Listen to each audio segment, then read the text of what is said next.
ए बूढ़ी कहाँ बाड़ू हो? बे का चिल्लात रहिले राऊ। अरे हम चिल्लातानी औरों के बेरा निकल जाता कब जोइबू आ सब लोग दौड़ा लेके जाता काहे लेट कोइले बाड़ू हो? रही ना चलतनी अभी पतोहिया तैयार नु करतिया। आ तैयारे करो लो घर में ही जा। आज छठी माई के घाट पर कृष्णा कोटे जी के प्रोग्राम होके आला बा जा तनी वही जी आज कमर लेके देखम रा।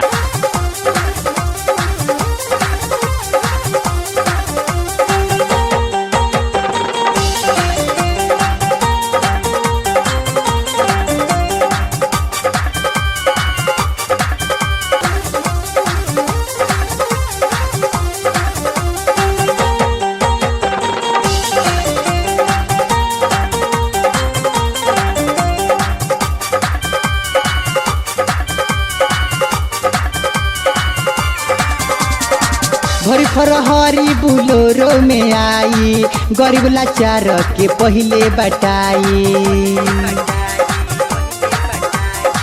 भरी फरहरी बुलोरो में आई गरीब लाचार के पहिले बटाई।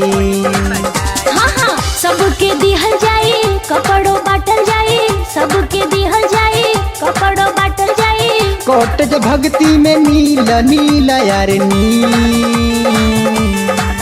सुपर डुपर साड़ी पहनी है छठवे का दिन। सुपर डुपर साड़ी पहनी है छठवे का दिन। हीरा मोती जड़ल साड़ी पहले दिकीन हीरा मोती जड़ल साड़ी पहले दिकीन। VIP साड़ी पहनी है छठवे का दिन।